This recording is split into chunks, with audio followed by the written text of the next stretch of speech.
আমন্ত্রণ সবাইকে আর কাবিল নিবেদিত গোলটেবিল অনুষ্ঠানে। সঙ্গে আছে আমি ডক্টর তৌহিদুল হক।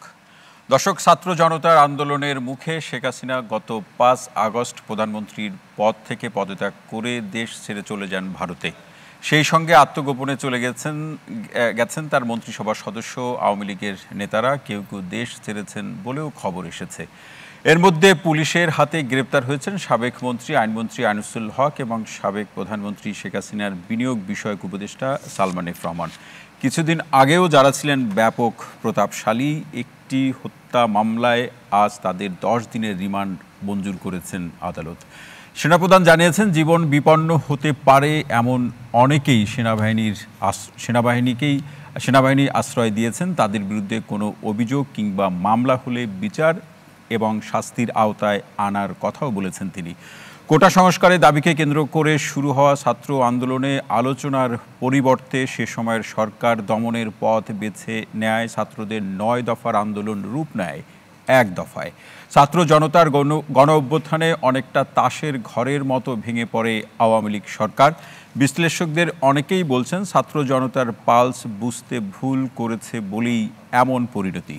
এদিকে ভারতে বসে সাবেক প্রধানমন্ত্রী শেখ হাসিনা ষড়যন্ত্র করছেন বলে মন্তব্য করেছেন বিএনপির মহাসচিব মির্জা ফখরুল ইসলাম আলমগীর। অন্যদিকে বাংলাদেশের সংবিধান অনুযায়ী 90 দিনের মধ্যে জাতীয় সংসদ নির্বাচন আয়োজনের বিষয়টি ভারত নিশ্চিত করবে বলে আশাবাদ ব্যক্ত করেছেন ক্ষমতাচ্যুত প্রধানমন্ত্রী শেখ হাসিনার ছেলে সজীব ওয়াজেদ জয়। একই সঙ্গে তিনি নয়াদিল্লিকে নেতৃত্বের ভূমিকা নিয়ে বাংলাদেশে সংবিধান সমুন্নত রাখার বিষয়টি নিশ্চিত করার আহ্বান জানিয়েছেন। দর্শক, এমন প্রেক্ষাপটে আজ আমাদের আলোচনার বিষয় শেখ হাসিনা সরকারের পতন ও রাজনীতির শিক্ষা। এ বিষয়ে আলোচনা করার জন্য স্টুডিওতে উপস্থিত আছেন বৈষম্য বিরোধী ছাত্র আন্দোলনের সমন্বয়ক হাসিব আল ইসলাম। আরও আছেন বৈষম্য বিরোধী ছাত্র আন্দোলনের আরেক সমন্বয়ক তানজিনা তামিম হাফসা, নাগরিক ঐক্যের যুগ্ম সাধারণ সম্পাদক ডাক্তার জাহিদুর রহমান, বিএনপির তথ্য বিষয়ক সম্পাদক আজিজুল বারী হেলাল এবং বাংলাদেশ এলডিপির মহাসচিব শাহাদাত হোসেন সেলিম।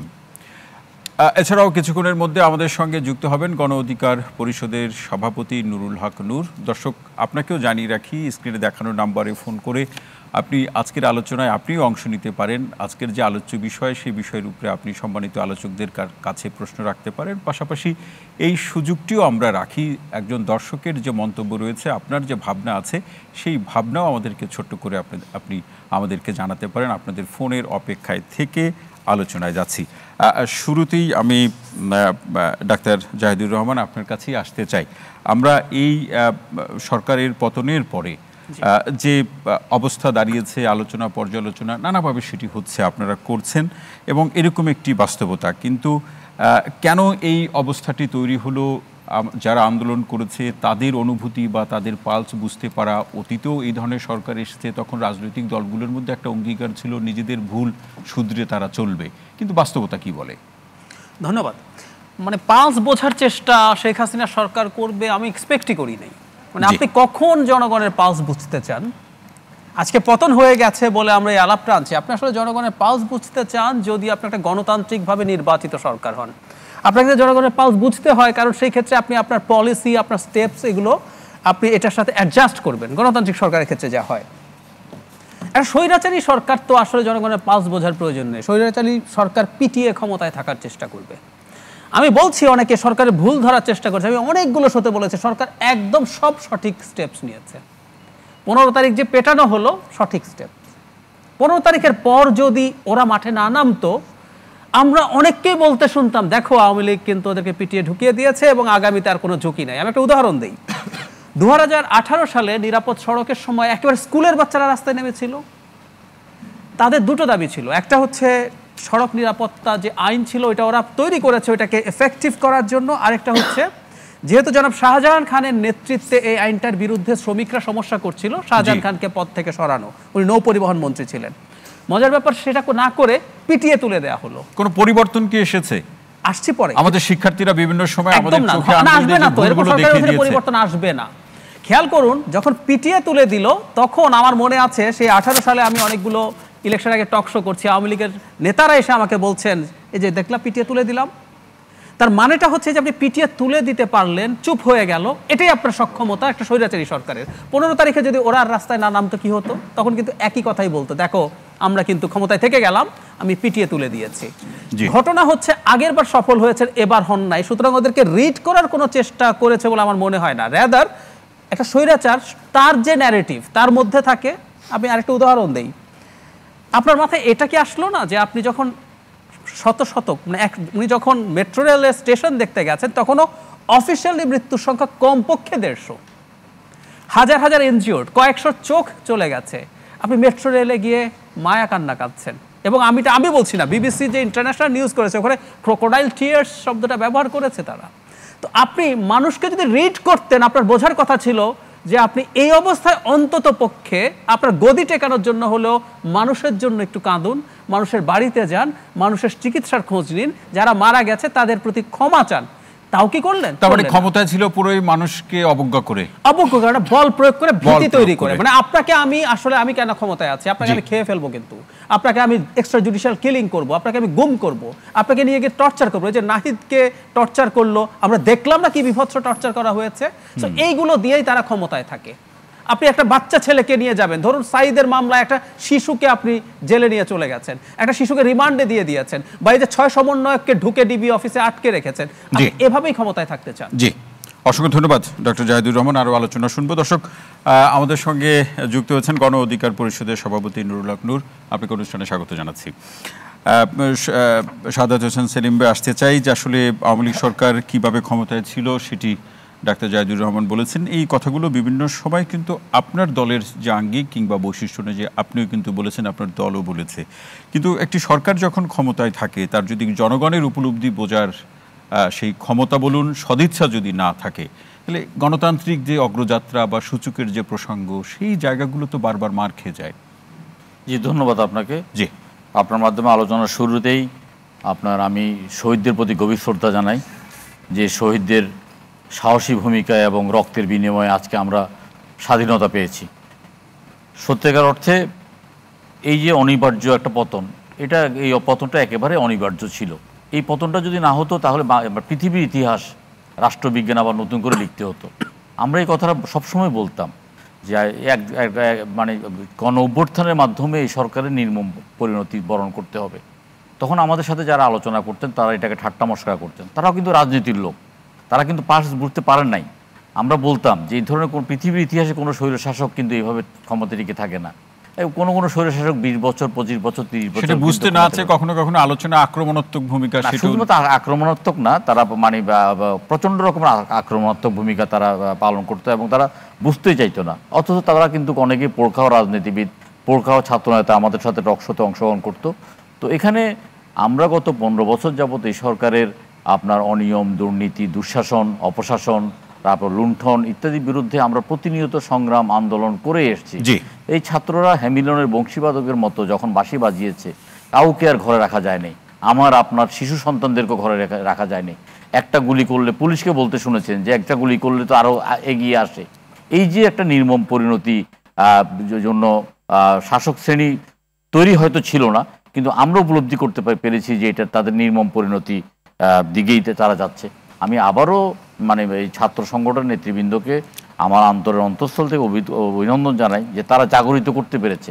আমরা হয়তো ক্ষেত্র তৈরি করেছি, আমরা হয়তো 15 বছর নিরলসভাবে মাঠে ছিলাম, কিন্তু এরা এই রাজনীতি বিমুখ, আপনার এই যে সমাজ বিমুখ সমস্ত ছাত্রদেরকে আপনার মানে আলালের ঘরের দুলালদেরকে যেভাবে মাঠে নামিয়েছে, মানে কালকে না পরশু দিন একজন মাকে বলতে শুনেছি যে আমার ছেলে তো কখনো বিছনার চাদরটা ঠিক করে আপনার ঘুমায় নাই, কিন্তু আজকে রাস্তা পরিষ্কার করছে। এই যে তারা এই ধরনের একটা পরিবর্তনের সূচনা করেছে এটা। আর স্বৈরশাসকের যে নির্মম পতন, এই নির্মম পতন এটা ইতিহাসের জন্য একটা বিশাল একটা শিক্ষা হয়ে রইল। আজকে সালমান এফ রহমান এখান থেকে কি শিখবে, এই প্রশ্নটা আমি করি যে এখান থেকে রাজনৈতিক দলগুলো কতটা শিখবে? রাজনৈতিক দলগুলো অবশ্যই শিখবে এবং শিখার আছে। এটা ইতিহাসে সবসময় বলে যে রাজনৈতিক দলগুলো শিখতে চায় না। তা আমার মনে হয় শিখতে শিখতে এখন যে পর্যায়ে এসছে, আমরা 5 তারিখের যেই ঘটনা, 5 তারিখ ঘটনার পরে 6 তারিখে আমরা আমাদের নিজস্ব নির্বাচনী এলাকাগুলো চলে গিয়ে আমরা যে কোনো ধরনের অনাচার, অবিচার, যে কোনো ধরনের সহিংসতাকে প্রতিরোধ করার জন্য আমরা বলেছি। এবং এটা একটা কথা আমরা বলেছি যে আওয়ামী লীগ বিশ্বাস করতো যে কিয়ামত পর্যন্ত তারা ক্ষমতা থাকবে, কিন্তু আমরা বিশ্বাস করি যে কোনো রাজনৈতিক দলে কিয়ামত পর্যন্ত ক্ষমতা থাকবে না। সুতরাং আপনার এমন কোনো কাজ করা যাবে না যে কাজের জন্য সালমান রহমানকে 75 বছর বয়সে দাড়ি কামিয়ে পালিয়ে যেতে হয়। এটা আমার মনে হয় রাজনীতিবিদরা যদি এরপরে আর শিক্ষা না নেয় তাহলে আর কোনো শিক্ষা আর নিতে সাদেক সেলিম, অসংখ্য ধন্যবাদ। আমরা একটু শুনে আসি আমাদের যারা নায়ক, এই অভ্যুত্থানের পিছনের যারা নায়ক, হাসিব আল ইসলাম আপনার কাছে আসতে চাই, যেটি সম্মানিত আলোচক দুজনই বললেন যে আপনাদের ডাকে, শিক্ষার্থীদের ডাকে যারা গণতন্ত্র, সত্যিকার অর্থে গণতন্ত্র প্রেমী মানুষ যারা, তারা সাড়া দিয়েছে, রাজপথে নেমেছে। শুনতে চাই আপনাকে। শুরুতেই আমি বৈষম্য বিরোধী ছাত্র আন্দোলনের সাথে সম্পৃক্ত যে সকল ছাত্র জনতা শহীদ হয়েছেন তাদেরকে গভীরভাবে তাদের প্রতি গভীরভাবে শ্রদ্ধা জ্ঞাপন করছি এবং তাদের আত্মার মাগফিরাত কামনা করছি। শুরুতে যেই বিষয়টি আমি বলতে চাই সেটা হচ্ছে, দেখেন, এই আন্দোলনটা কিন্তু আমরা ইচ্ছা করে নিজেদের ইচ্ছায় রাজপথে নামিনি। একটি হাইকোর্টের রায় হয়েছে, হাইকোর্টের রায়ের প্রেক্ষিতে আমরা খুবই যৌক্তিকভাবে আমাদের আন্দোলন চালিয়ে যাচ্ছিলাম। আমরা চেয়েছিলাম যে বৈষম্যমূলক কোটা বাংলাদেশে বিদ্যমান আছে, সেই কোটার যাতে একটা যৌক্তিক সংস্কার করা হয়। এরপরে কিন্তু সরকারের পক্ষ থেকে আমাদেরকে বারবার বিভিন্ন উস্কানিমূলক বক্তব্যের মাধ্যমে কিন্তু আজকের এই পরিস্থিতি নিয়ে আসা হয়েছে। তারা আমাদেরকে রাজাকারের নাতিপুতি বলে গালি দিচ্ছে। এখন দেখুন, এই বাংলাদেশে 2024 সালে এসে আমি জানি আমি আমার দেশকে কতটা ভালোবাসি। আমার যারা বন্ধু বান্ধব আছে, আমাদের জেনারেশনের যারা, তারা পরিচিতপক্ষেই কিন্তু তারা দেশকে ভালোবাসে এবং দেশের জন্য তারা যে প্রাণ দিতে প্রস্তুত আছে। তারা কিন্তু এই আন্দোলনটা, এই ভালোবাসায় কোনো খাদ নেই, না, এই ভালোবাসায় কোনো খাদ নেই। সুতরাং হুট করে কোনো কিছুই হলেই মানে 71-এর সাথে টান দেওয়া, মুক্তিযুদ্ধ বিরোধী, রাজাকার, এই যে ট্যাগিংগুলো ছিল, এই ট্যাগিংগুলোর কারণেই কিন্তু আমি মনে করছি যে আজকের এই দেশের এই পরিস্থিতিতে আসতে হয়েছে। আর যে বিষয়টা আমি একটু অ্যাড করতে চাই সেটা হচ্ছে, সবচেয়ে বেশি আমাদের যে খারাপ লেগেছে যে ঘটনাটা সেটা বলি, সেটা হচ্ছে রাজপথে অসংখ্য শিক্ষার্থীকে গুলি করে, নির্বিচারে গুলি করে, নিরস্ত্র শিক্ষার্থী, নিরস্ত্র ছাত্র জনতা ছিল, তাদেরকে নির্বিচারে গুলি করে হত্যা করা হচ্ছিল, তাদের উপরে নির্মম নির্যাতন করা হচ্ছিল, ইন্টারনেট বন্ধ করে দিয়ে ডিজিটাল ক্র্যাকডাউন চালিয়ে যাতে এই সংবাদগুলো কোনো মাধ্যমে কেউ কোনোভাবে প্রকাশ করতে না পারে, মিডিয়ার মুখ চেপে ধরা হয়েছিল যাতে মিডিয়া কোনো কিছু প্রচার না করতে পারে। এর মধ্যে তিনি কি করলেন? তিনি হচ্ছে মেট্রো রেল দেখে কান্না শুরু করলেন। এখন দেখুন, বঙ্গবন্ধুর যেই বাংলাদেশ রাষ্ট্র গঠনে বঙ্গবন্ধুর যে ভূমিকা, সেটি আসলে প্রশ্নের ঊর্ধ্বে।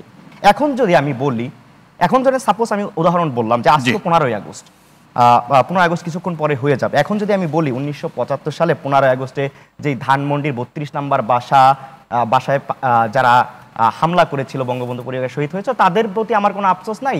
সেই বাসাটার আসলে যেই গুলির কারণে যেই গ্লাসটি ভেঙে গেছে, দরজাটা ভাঙা হয়েছে, আমি যদি বলি এইগুলোর কারণে ওই বাসাটার নান্দনিকতা নষ্ট হয়েছে, এবং আমি যদি সেই জন্য খুব কান্না করতে থাকি, তাহলে আসলে তার কেমন ফিল হবে? যারা আওয়ামী লীগের অনুসারী আছে, কিংবা যে মানে হচ্ছে সাবেক প্রধানমন্ত্রী শেখ হাসিনা, আজকে কেমন মনে হবে যদি আমরা এই কথাটা বলি যে 15 আগস্টে যে ধানমন্ডির 32 নম্বর বাড়িতে জিনিসপত্র ভাঙচুর করা হয়েছে, আমার কষ্ট লাগছে তার যে ওই বাড়িটির নান্দনিকতা নষ্ট হয়েছে, এই জন্য যদি আমি খুব কান্না করতে থাকি, তাহলে সেটা তাদের ইমোশনের জায়গা থেকে, বা আমি একজন মানুষ হিসেবে আমি কি এই আফসোসটা করতে পারি কখনো? আমার অবশ্যই করা উচিত যারা মারা গেছে, যারা শহীদ হয়েছিল, তাদেরকে নিয়ে আমার শোক প্রকাশ করা, তাদের জন্য আমাদের ব্যথিত হওয়া। কিন্তু যখন এই 24 সালে এসে শিক্ষার্থীদেরকে তিনিই তো হুকুম দিয়েছেন, তিনি হুকুম দিয়ে শিক্ষার্থীদের নির্বিচারে হত্যা করলো, গণহত্যা চালালো, এরপরে সে আবার মেট্রো রেলের জন্য মায়াকান্না করছে। মেট্রো রেল যে উন্নয়ন আছে, ধরেন যে সাপোজ মানলাম মেট্রো রেল, যদিও মেট্রো রেলের যে সহিংসতা হয়েছে সেটার সাথে আমাদের বৈষম্য বিরোধী ছাত্র আন্দোলনের কোনো সম্পৃক্ততা নেই, হ্যাঁ, সেটা আমরা বলেছি। এখন দেখুন, যদিও সম্পৃক্ততা নেই, তাহলে মেট্রো রেল পুড়িয়ে দিয়েছে, মেট্রো রেল আবার করা যাবে, কিছুদিনের মধ্যে মেট্রো রেল আবার চালু হবে। কিন্তু যে সকল শিক্ষার্থী ভাইকে শহীদ করা হয়েছে, তাদেরকে কি আমি ফিরিয়ে আনতে পারবো? মুগ্ধ পানি লাগবে বলতে বলতে শহীদ হয়েছে, আমি কি মুগ্ধের এই আওয়াজটা আবার শুনতে পারবো? কখনোই পারবো না। সুতরাং এই যে তাদের যে মায়া কান্না, যে আমার আসলে দেশ মানে দেশের উন্নতির ক্ষতি করা হয়েছে, মানে দেশের একদম চলে গেছে, আর আপনারা যে জীবনগুলো কেড়ে নিলেন, সে ব্যাপারে আপনাদের একটু আফসোস নেই, একটু দুঃখ নেই। এই কারণে কিন্তু আজকের এই পরিস্থিতি দেশের। হাসিব আল ইসলাম, অসংখ্য ধন্যবাদ। আমরাও যারা শহীদ হয়েছেন প্রত্যেকের প্রতি বিনম্র শ্রদ্ধা জানাচ্ছি। নুরুল হক নূর, আসতে চাই আপনার কাছে। যেটি হাসিব আল ইসলাম বলছিলেন যে সংস্কার আন্দোলন, শুরুতে তো কোটার সংস্কার আন্দোলন সেটি ছিল, সেটি চলে গেল এক দফার আন্দোলনে, কি বলবেন? সবাইকে শুভেচ্ছা, এবং অবশ্যই বিমর্ষ চিত্তে আমাদেরকে একটা ভালো অনুভূতি প্রকাশ করতে হচ্ছে, যে এই কারণে যে গোটা জাতি একটা ফ্যাসিস্ট রেজিম থেকে মুক্তি পেয়েছে, যে কারণে আজকে ভাই ছাত্র নেতা, ঢাকা বিশ্ববিদ্যালয়ের সাবেক ছাত্র, কখনো কথা বলার সুযোগ হয়নি। আপনি ঢাকা বিশ্ববিদ্যালয়ের শিক্ষক, আমি 28 বছর পর ডাকসুর বিপি হয়েছি। এই যে এই আন্দোলনে 18ই জুলাই আমাকে বাসা থেকে পিক করা হলো, আমাকে যেভাবে নেওয়া হয়েছে একটা অমানবিক। আমার ছোট বাচ্চা আমার লুঙ্গিটা ভেজা ছিল, প্রস্রাব করে দিয়েছে, আমি বলছিলাম আমি এটা একটু চেঞ্জ করে নিই, সেই সুযোগটা পর্যন্ত আমাকে দেয়নি। নাহিদের কথা জায়েদ ভাই বলেছে, একটা মানে বর্বরতা। নাহিদকে ওই দিন ভোর রাতে নিয়েছে, আমাকে নেয়ার পরে নাহিদকে মেরে আমাকে দেখিয়েছে, আবার আমাকে মেরে নাহিদকে দেখিয়েছে। মানে যার সাথে ধরেন যেই সমস্ত কথাগুলো তারা জিজ্ঞাসা করতেছিল, দেখলাম, হ্যাঁ, সেগুলোর সাথে আমি সম্পৃক্ত না। বলছে যে 2টাকে খরচ করে দেবো, অনেক খরচ হয়েছে, তোদের মতো 2টাকে দিলে কি হবে। আপনি যদি খরচ করে দিবে মানে খরচ মানে ক্রস ফায়ারে দেওয়া, ক্রস ফায়ারে দেওয়া। এবং এইগুলো অনেকে জানে, বলতে অনেক সময় লাগবে, এত সময় নেই আজকের প্রোগ্রামে পাওয়া যাবে না। শুধু এইটুকু বলি, সালাউদ্দিন ভাই যেটা হচ্ছে কবরের মতো একটা ঘরে খাবার দেওয়া হয়েছিল মোমবাতি জ্বালাইয়ে। এই যুগে লাইটটা পর্যন্ত অফ করে, হাত তো বাধাই ছিল, শুধু খাবারের সময় হ্যান্ডকাপই খুলে দিয়েছে এবং মোমবাতি জ্বালিয়ে খাবারটা দিয়েছে।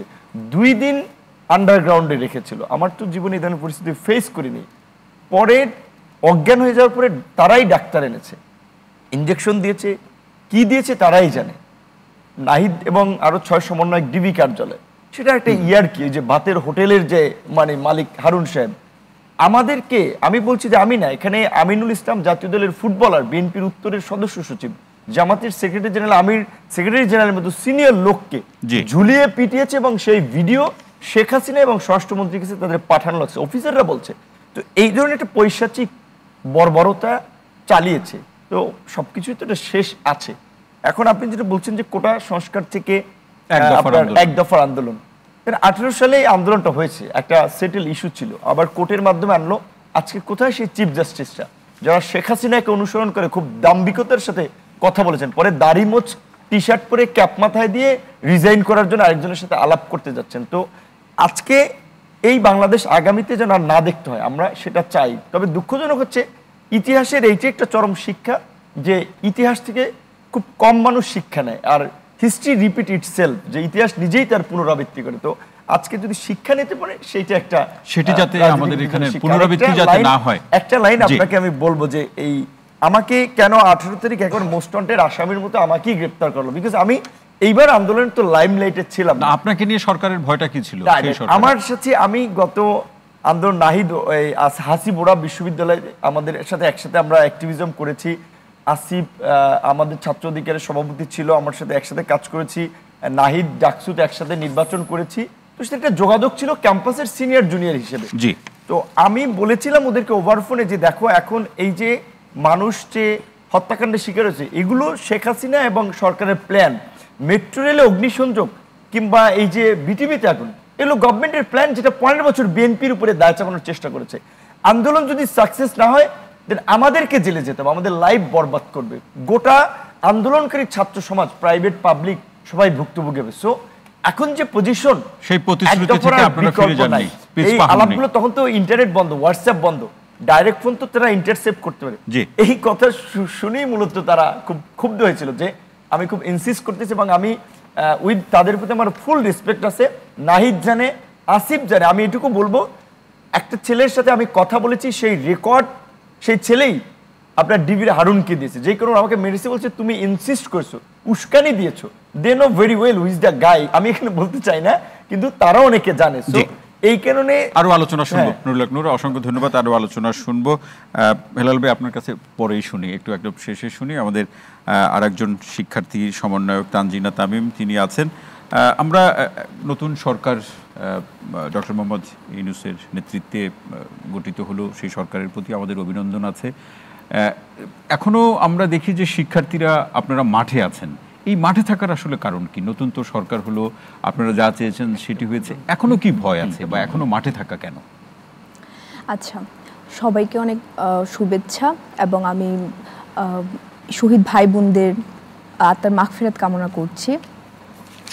তো এই যে দেখুন, আমরা হচ্ছে এই যে এত মানে সংগ্রামের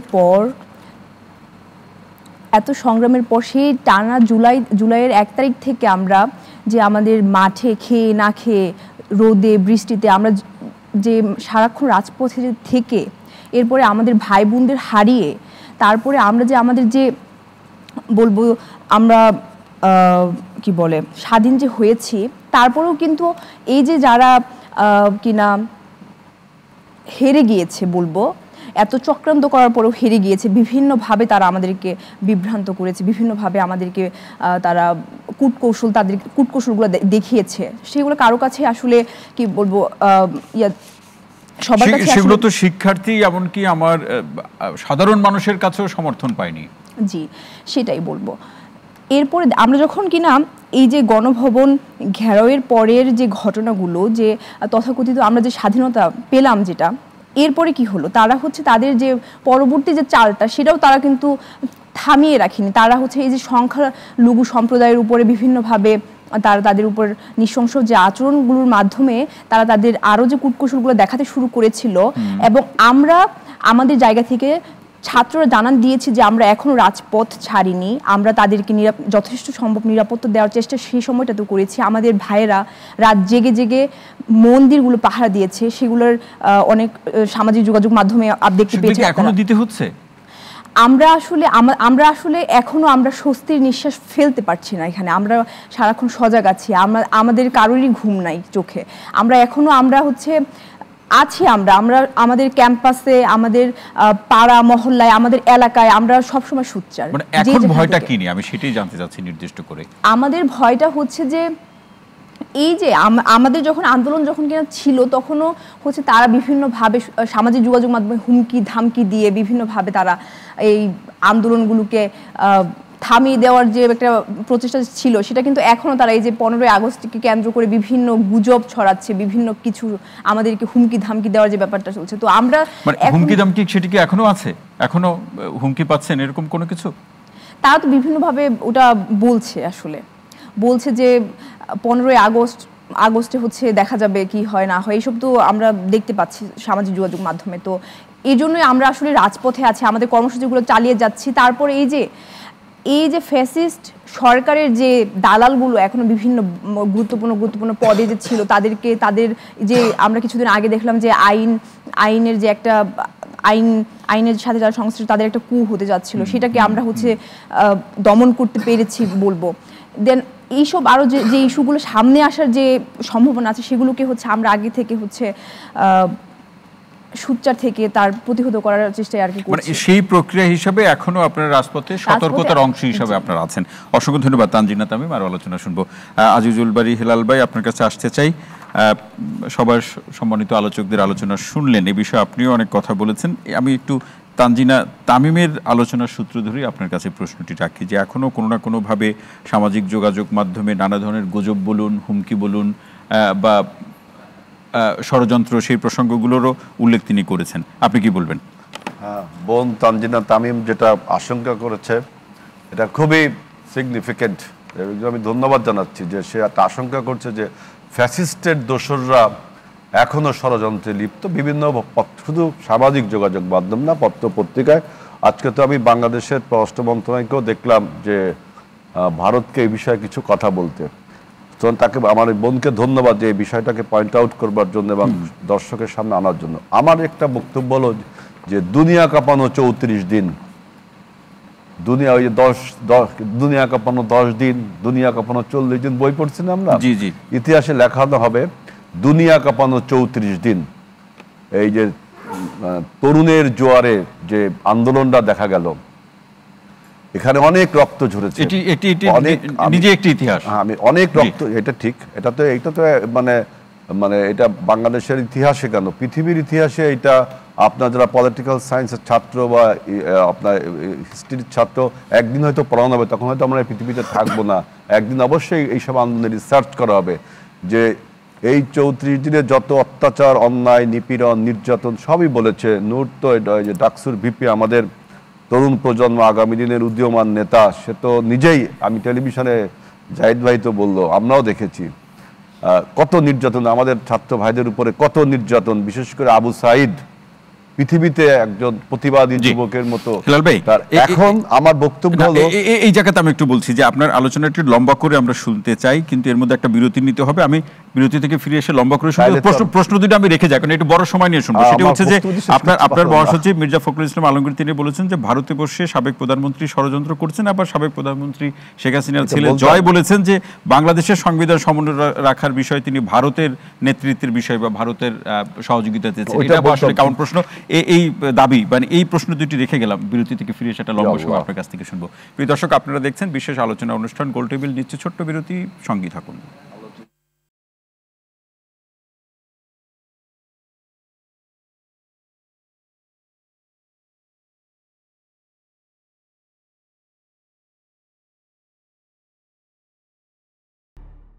দর্শক, বিরতির পর আবারও স্বাগত গোলটেবিল অনুষ্ঠানে। সঙ্গে আছি ডক্টর তৌহিদুল হক। আজকে যে বিষয়টি নিয়ে আলোচনা, শেখ হাসিনা সরকারের পতন ও রাজনীতির শিক্ষা।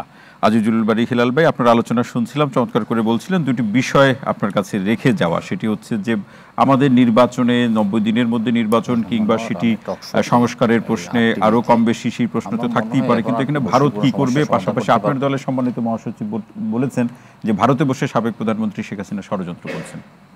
এটা তো শুধু মহাসচিব না, আমাদের পররাষ্ট্র উপদেষ্টা তিনিও কিন্তু আজকে বলছেন যে এটা দুই দেশের সম্পর্কের অন্তরায় হয়।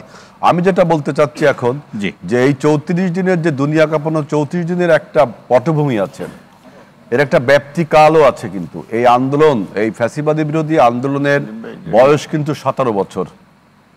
আপনার রাশিয়ার বিপ্লবে যেমন বয়স অনেক, লাস্টের 10 দিন বা 40 দিনের যে সরকার ফ্যাসিবাদের আপনার যার সরকারের পতন হলো, ঠিক একইভাবে এই যে মানে ফ্যাসিবাদ, যে হাসিনাবাদ, এইটার পতনের কিন্তু ব্যাপ্তিকাল 17 বছর। সেই 2009 সাল থেকে শুরু হয়েছে এই বিপ্লবের সূচনা। আপনি আন্দোলন বলেন, বিপ্লব বলেন, যে নামে আখ্যায়িত করেন, এর ব্যাপ্তিকাল কিন্তু 2009 সাল থেকে। অনেক রক্ত ঝরেছে। 34 দিনে যত রক্ত ঝরেছে এটা অনেক।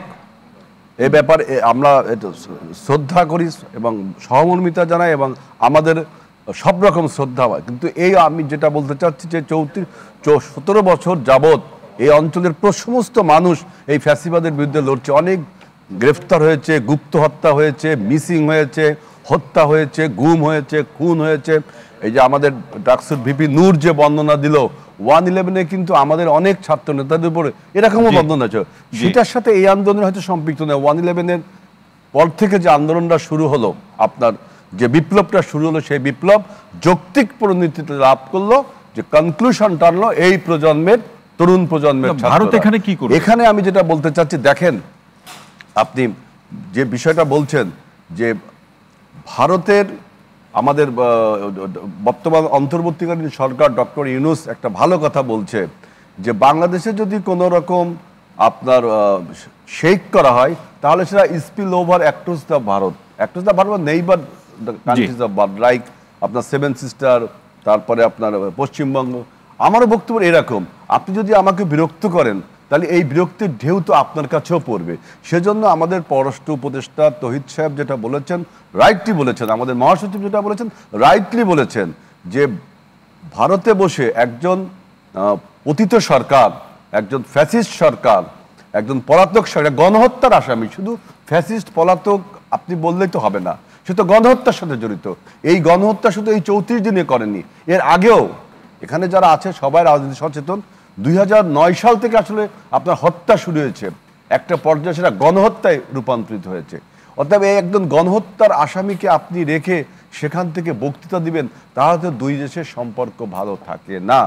আমরা চাইবো আমাদের যে আমি ব্যক্তিগতভাবে চাইবো, প্রত্যাশা কি ভারতের কাছে, কি প্রত্যাশা এই সময়? আমাদের প্রত্যাশা এই দেশের জনগণের কাছে, ভারতের কাছে তো আমার কোনো প্রত্যাশা নেই। দুই দেশের মধ্যে প্রত্যাশা বলছি, দুই দেশের কূটনৈতিক সম্পর্কের প্রশ্নে আন্তর্জাতিক অঙ্গনে আমরা ওই যে friends to all manage to নান একটা থিওরি বাংলাদেশে আছে, যদিও এই থিওরির সাথে আমি এটা একটা বড় আলোচনা, জাহিদ ভাই তো বুঝছে আমি বিষয়টা কি বলতে চাচ্ছি। এটা একটা বড় আলোচনা যে friends to all manage to নান।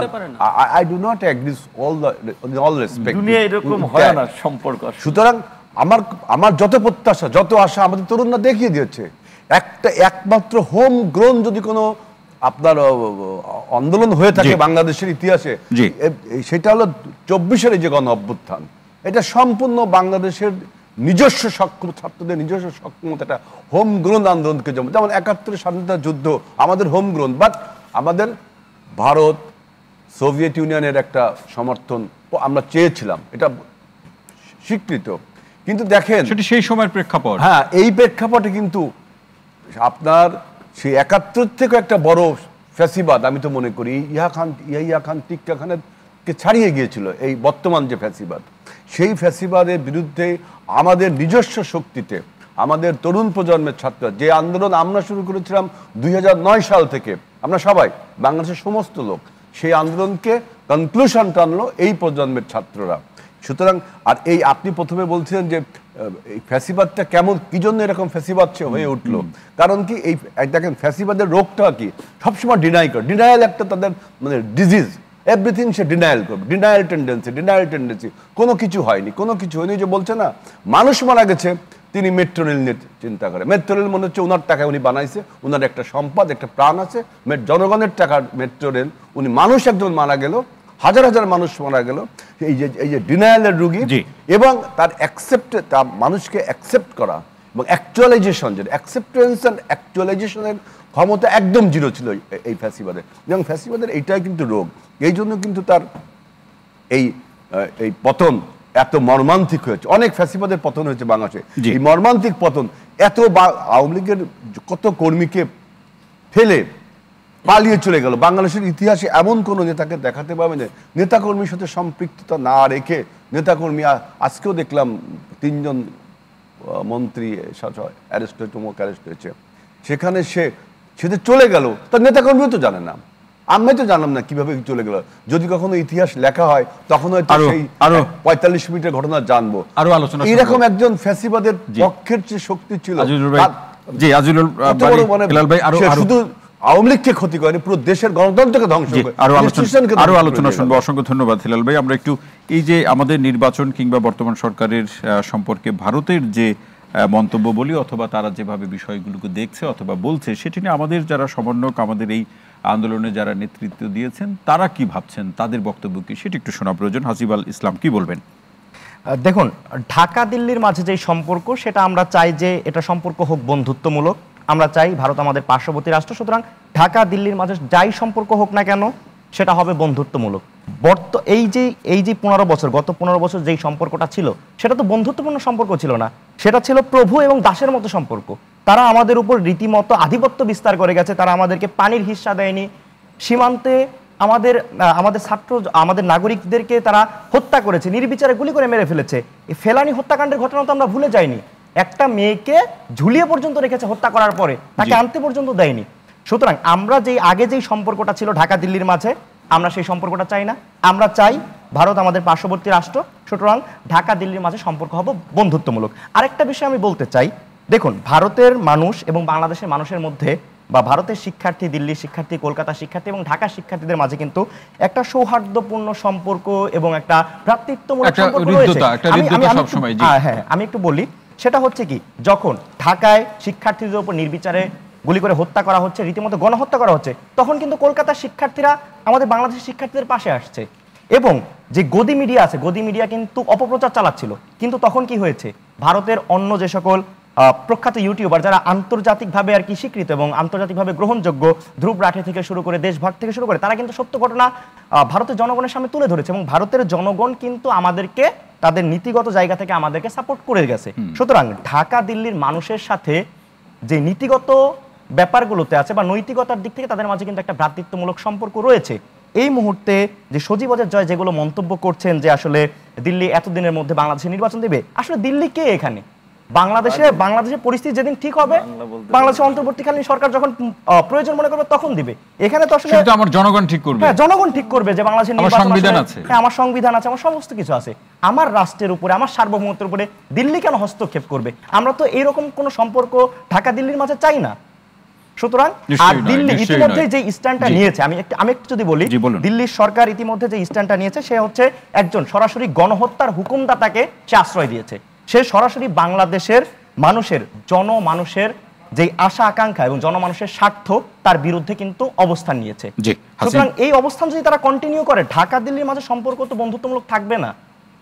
আমরা প্রয়োজনে তারা যদি এইভাবে আমাদের মানুষের এবং শিক্ষার্থীদের বিরুদ্ধে অবস্থান নেয়, তাহলে কিন্তু ভারতের শিক্ষার্থীরাও এই দিল্লি সরকারের বিরুদ্ধে আন্দোলন করবে। তার নিজ দেশের জনগণের মধ্যে ভিন্ন প্রতিক্রিয়া সৃষ্টি হবে, সেটাই বলছেন। তার দেশের জনগণ আমাদেরকে সাপোর্ট করে। হাসিব আল ইসলাম, অসংখ্য ধন্যবাদ। ডাক্তার জাহিদুর রহমান, আসতে চাই এই যে ভারতের প্রসঙ্গ নিয়ে নানা ধরনের যে বক্তব্য হচ্ছে, সেটি সাবেক মাননীয় প্রধানমন্ত্রী তিনি বলছেন, তার ছেলে সজীব ওয়াজেদ জয় তিনি বলছেন, কিন্তু আজকে ভারতের যিনি রাষ্ট্রদূত হিসেবে যিনি আছেন তাদের যে বক্তব্য সেটি কিন্তু একটা কূটনৈতিক প্রক্রিয়ার মধ্যে দিয়ে সেটি যাবে, তাদের বক্তব্য কিন্তু এরকম। এই কথাগুলো বলে আমি আপনার কাছে যেটি জানতে চাই সেটা হচ্ছে যে ভারত কি করতে পারবে? ধন্যবাদ। মানে একটা প্রবচন আছে এরকম, আপনি যদি গর্তে পড়েন তাহলে কি করতে হবে? প্রথম বলা হয় গর্তটা খুঁড়ে আর গভীর করবেন না। মানে আপনি যদি গর্তে পড়েই গেছেন, আপনার বোকামি হলো গর্তটা খুঁড়ে আরো গভীর করছেন, ওটা ঘোড়া বন্ধ করেন, খুঁড়বেন না, তারপর আপনি চেষ্টা করেন গর্ত থেকে বের কিভাবে হওয়া যায়। ভারতের পররাষ্ট্রনীতি দেখলে আমার প্রায় মনে হয় ওরা গর্তে পড়লে গর্তটা খুঁড়ে আরো গভীর করে। মানে এই যে একটা আপরাইজিং হলো, আপনার তো উচিত ছিল এটাকে রেসপেক্ট করা। আন্তর্জাতিক সম্পর্কে না ব্যক্তিগত সম্পর্ক, ওই যে এক সময় কি যেন স্বামী স্ত্রীর সম্পর্ক, তারপরে রাখি বন্ধন, এগুলো হয় না। শেখ হাসিনা আপনার পারপাস সার্ভ করেছিল, পড়ে গেছে, বাদ দিয়ে দেন। ভারতের উচিত ছিল এরপর টু কনগ্রাচুলেট দ্য আপরাইজিং, যারা জীবন দিয়েছে তাদের জন্য দুঃখ প্রকাশ করা। খেয়াল করবেন জনাব জয়শঙ্কর আমাদের এই বিজয়ের, আমি ভুল না করলে 2 দিন বা 3 দিন পর সংসদে একটা স্টেটমেন্ট দিয়েছেন। আপনার মনে হবে এটা আওয়ামী লীগের স্টেটমেন্ট, জনাব আরাফাত লিখে দিয়েছে বা নাইমুল ইসলাম খান লিখে দিয়েছে, আপনার তাই মনে হবে। ওখানে পুলিশ মারা গেছে, ওখানে মেট্রো স্টেশন ভাঙা হয়েছে, এক্সাজারেটেড মিথ্যা কথা যে হিন্দুদের উপর কমিউনাল ভায়োলেন্স হচ্ছে। বাংলাদেশের হিন্দুদের উপরে কোনো কমিউনাল ভায়োলেন্স হয় নাই, ভায়োলেন্স হয়েছে কিছু, কমিউনাল না, সাম্প্রদায়িক না সেটা। ওখানে এত শত মানুষ মারা গেল, এত আহত হলো, তাদের প্রতি কোনো টু শব্দ নাই। সো ওই কাজ করলো। ধরুন প্রণয় ভার্মা আজকে এসে বলছেন, উনি কি শপথে গিয়েছিলেন? শপথে যান নাই তো। তাহলে এবং শুধু সেটা না, ভারতের কিছু পদক্ষেপ দেখে আমরা বুঝতে পারছি তারা আমাদের সাথে ঝামেলা করবে। আমরা খেয়াল করি ডাক্তার জাহিদুর রহমান, সেগুলো কি হতে পারে? হ্যাঁ আসছি। আদানির বিদ্যুৎ ভারতেও বিক্রি করা যাবে বলে আইন সংশোধন করা হয়েছে।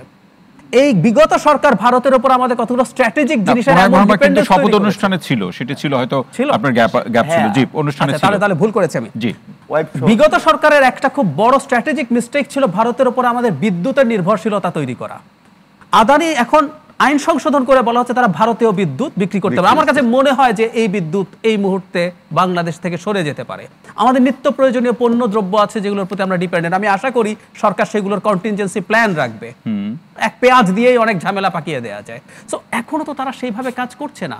ধরুন নতুন সরকার আসলো, আপনি তো আসতে না আসতে সীমান্তে হত্যা করেছেন একজনকে, তাই না? তো এতগুলো যখন পদক্ষেপ নেন, তারপর আপনি এটা কি কোনো সিগন্যাল দিল কি মনে হয় আপনার কাছে? আমি মনে করি ভারত চিরকাল যে কাজটা করার চেষ্টা করেছে, তারা মনে করেছে তারা তীব্র বল প্রয়োগ করে, বিশেষ করে বিজেপি সরকার আরো বেশি এটা। কারণ বিজেপি সরকারের ইউএসপি কি, মানে নরেন্দ্র মোদী যখন প্রথম ক্ষমতায় এসেছিলেন ওনার 56 ইঞ্চি বুকের ছাতি নাকি, মানে আমি মেপে দেখলে ভালো হতো। তো ওই বুকের ছাতি দিয়ে উনি ওনার স্ট্রং ম্যান ইমেজ আনলেন সামনে, যে আমি ডিসিশন নিতে পারি, আমি এটা করব সেটা করব। But what happened? সাউথ এশিয়াতে কোনো দেশ তার পক্ষে নাই, বাংলাদেশও তার পক্ষে নাই। সর্বশেষ নির্বাচনেও তো তার এক ধরনের শিক্ষা হয়েছে মলদ্বীপসে। বাংলাদেশেও জনগণ বহুদিন আগে তাদের বিরুদ্ধে চলে গিয়েছিল, শুধু এই যে একটা স্বৈর শাসককে তারা ম্যানেজ করে সামহাউ ক্ষমতায় টিকিয়ে রেখে এসব করেছিল। আমার কাছে এক্সপেকটেশন যেটা হাসিব বলছে আমি একেবারেই রেজোনেট করতে চাই, সম্পর্কটা হবে কূটনৈতিক এবং সম্মানের ভিত্তিতে। সম্মানের ভিত্তিতে মানে খুব সিম্পল, আপনার কিছু চাওয়া আছে, আপনার কিছু কনসার্ন আছে। যেমন 7 সিস্টার্সের নিরাপত্তা নিয়ে তার প্রবলেম আছে, ডক্টর ইউনুস রাইটলি বলেছেন। ডক্টর ইউনুসের ইংরেজিটা মনে রাখতে হবে, ইফ ইউ ডিস্টেবিলাইজ বাংলাদেশ, তুমি যদি বাংলাদেশকে ডিস্টেবিলাইজ করো, উনি কিন্তু একদম এভাবেই কথাটা বলেছেন, তাহলে সেটা স্পিল ওভার হবে। সো তার যদি কনসার্ন থাকে আমরা সেটা করব। তার কানেক্টিভিটি লাগবে, করিডোর লাগবে, আমরা ভাবতে প্রস্তুত আছি, কিন্তু আমি কোন রকম ফিনান্সিয়াল বেনিফিট ছাড়া সব লিখে দেব। আমি মোংলা পোর্ট ভারতকে দিলে ভালো না চীনের দিকে দিলে ভালো, আমি সেটা বিবেচনা না করে ভারত চেয়েছে তাই দিয়ে দিতে হবে। আমার সোনাদিয়া পোর্ট ভালো হইতে পারতো, আমার জন্য ফিজিবল হইতে পারতো না, ভারত না করেছে তাই আমি এটাকে মাতার বাড়ি নিয়ে যাব। প্রসঙ্গ যখন বাংলাদেশের, বাংলাদেশি ভাববে, বাংলাদেশ ভাববে, এবং আমরা বাইল্যাটারাল এন্ড মিউচুয়াল বেনিফিট যদি এনশিওরড হয়, হ্যাঁ ভারতের সাথে আমরা কাজ করতে চাই। তো আমরা দুটো প্রতিবেশী, এটা জরুরি। আমরা যেমন ভারতকে পাল্টাতে পারছি না, প্রতিবেশী তো পাল্টানো যাবে না, কিন্তু ভারতও আমাদেরকে পাল্টাতে পারবে না। They will have to remember that. ওরা এটা মনে রাখে না। জি, অসংখ্য ধন্যবাদ। নুরুল হক নূর, কি বলবেন? আপনি যেখান থেকে শুরু করছেন এটা যে একটা মানুষ আর কি হাসি ঠাট্টা করে বলে যে বউ পাল্টানো যায় কিন্তু প্রতিবেশী পাল্টানো যায় না। তো আমরা হাসিব যেটা বলছে, আমরা কিন্তু বরাবর এইটাই বলে আসছি যে সম্পর্কটা ন্যায্যতার ভিত্তিতে হওয়া উচিত, মিউচুয়াল রেসপেক্টের ভিত্তিতে হওয়া উচিত। কিন্তু ভারতের যেটা জায়েদ ভাই বলছে, আমরা বলছি গত 15 বছরের যে দৃষ্টিভঙ্গি সেটা বন্ধুত্বের সম্পর্কের প্রতিফলন করে না। কিন্তু এখন যেটা ইউনূস স্যার কিংবা ফখরুল সাহেব কেন একটা বৃহৎ পার্টির মহাসচিব হয়ে ভারতকে একটা আপনার সম্মানজনক সম্পর্ক এখানে বজায় রাখার জন্য বলেছে, শেখ হাসিনা বাংলাদেশের জনগণ দ্বারা প্রত্যাখ্যাত হয়েছে এবং বাংলাদেশের জনগণের জনরোষ থেকে বাঁচার জন্য পালিয়ে গিয়েছে, যেখানে ইউএসএ, ইউকে, ইভেন এই আপনার আরো অনেক দেশ তাকে আশ্রয় দেয়নি। সেখানে ভারত যদি তার নিকটবর্তী প্রতিবেশী দেশ ভারত একটা সুপার পাওয়ার হতে চায়, তাহলে বাংলাদেশকে তার লাগবে না প্রতিবেশীকে? তাহলে বাংলাদেশের এইরকম একটা গণবিরোধী আপনার গণহত্যাকারী ঘাতক সরকার প্রধানকে আশ্রয় দিয়ে ভারত কি প্রমাণ করলো যে বাংলাদেশে কিংবা পৃথিবীর অন্যান্য দেশে যারা ভারতের পক্ষে এইভাবে তারা গণহত্যা চালাবে কিংবা দুর্বৃত্তায়ন করবে তাদেরকে ভারত প্রোটেক্ট করবে? সো আমাদের জন্য তো এটা একটা বড় কনসার্ন, যেটা ইউনূস স্যারের রেফারেন্স দিয়ে বলেছেন। নুরুল হক নূর, এই জায়গাতে আপনি যেটা বললেন, এই জায়গাতে আমার আলোচনা শুনতে শুনতে মনে হলো যে এই প্রশ্নে দেশের মানুষ রাজনৈতিক দলমত নির্বিশেষে এক থাকতে পারবে কিনা, আমরা এক থাকতে পারবো কিনা? এখানে একটা ইম্পর্টেন্ট কোশ্চেন যেটা আমি বলতেছিলাম একটু অন্যভাবে, আমি তাহলে একটু টেনে নিয়ে এসেছি জাস্ট 1 মিনিটের মধ্যে। যেটা 71-এ দেখেন আমাদের ছাত্র যুবক তরুণরা মুক্তিযুদ্ধের মাধ্যমে দেশ স্বাধীন করলেও স্বাধীন বাংলাদেশে তরুণরা সেভাবে মূল্যায়িত হয়নি। রাজনীতি চলে গেছে আপনার সেই কালো টাকার মালিক কিংবা পেশি শক্তিওয়ালাদের কাছে। 90-এ স্বৈরাচার বিরোধী আন্দোলনে ডাক্তার মিলন কিংবা নূর হোসেনরা জীবন দিলেও পরবর্তীতে সেখানে 3 জোটের রূপরেখা, রাজনৈতিক ঐক্যমত, তার কিছুই পরবর্তী সরকার কিংবা একাধিক সরকার ক্ষমতা ছিল তার প্রতিফলন আমরা দেখিনি। এমনকি যে সর্বদলীয় ছাত্র ঐক্য এরশাদের পতন নিশ্চিত করেছে, সেই সর্বদলীয় ছাত্র ঐক্যের যে লিডিং পয়েন্ট ছিল ডাকসু, ঢাকা বিশ্ববিদ্যালয়ের নির্বাচন, আমরা 28 বছর দেখি নাই। কাজে 24-এর এই যে আপনি যেটা ওদেরকে জিজ্ঞেস করছেন, ওয়াই দে আর এখন কি আমরা দেখতে পারবো? ইয়েস, সেটাই আমি বলছি, why they are still live, কেন তারা রাস্তায় আছে, কেন কথা বলতেছে? বিকজ তারা যদি এখনই আন্দোলনটাকে ক্ষান্ত এখানে শেষ করে দেয়, যেই লাউ সেই কদু হবে। কাজে আমি যেটা বলবো, আমাদের যে কাঙ্ক্ষিত বাংলাদেশ, আমরা বলছি যে রাষ্ট্রের একটা গণতান্ত্রিক রূপান্তর দরকার। কিছু প্রতিষ্ঠান, আমরা সেটা জুডিশিয়ারি বলি, অ্যান্টি কারাপশন কমিশন বলি, মানবাধিকার কমিশন বলি, আমাদের বিশ্ববিদ্যালয়গুলো বলি, এই ধরনের প্রতিষ্ঠানগুলো গড়ে না ওঠা পর্যন্ত তাদের আন্দোলন লাইভ রাখতে হবে।